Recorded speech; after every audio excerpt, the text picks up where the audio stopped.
Les drones sont de retour. Après les nombreux survols autour des centrales nucléaires de France à l'automne dernier, de nouveaux drones ont été détectés il y a 3 semaines. Cette fois, près du site militaire nucléaire de l'île Longue, c'est au sud de Brest. Alors, qui est derrière ces actions? Des enquêtes sont en cours. Bonsoir Armel. Bonsoir Arnaud. Bonsoir à tous ceux qui regardent. Dites-moi Armel, ces mystérieux drones-là, les Français n'aiment pas beaucoup ça, j'ai l'impression. Et effectivement Arnaud, 87% des Français se disent scandalisés par ces survols de sites nucléaires.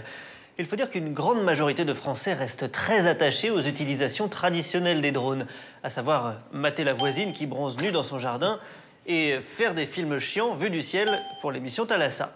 C'est pas du tout fait pour survoler une centrale. Mais là n'est pas le plus important. La vraie question, c'est qui s'amuse à survoler des sites ultra sensibles? Regardez cette carte de France. En rouge, ce sont les zones qui ont été survolées. Y a-t-il un message derrière tout ça? Pour le moment, les enquêteurs sont sûrs d'une chose, il y a une couille dans le potage. Ou du moins, sur cette partie du pays. Armel, y a-t-il également un sentiment d'insécurité aérienne chez les Français en ce moment? Oui, Arnaud, les Français ont les miquettes. Et il y a de quoi. Pour 99% des conspirationnistes, ces drones ne sont pas des drones, mais des ovnis extraterrestres qui vont tous nous tuer et nous découper en petits morceaux avec leurs petites hélices sournoises.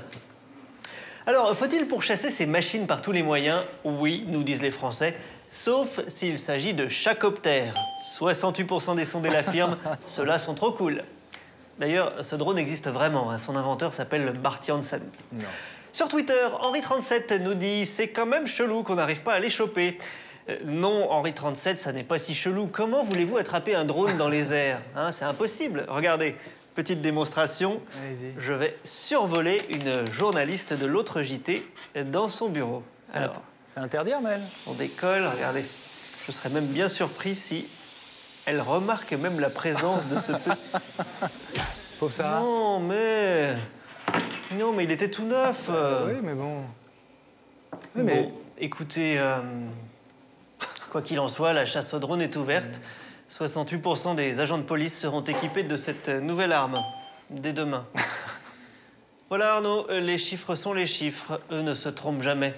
En duplex de la Sondage Room, Armel M pour Ox News.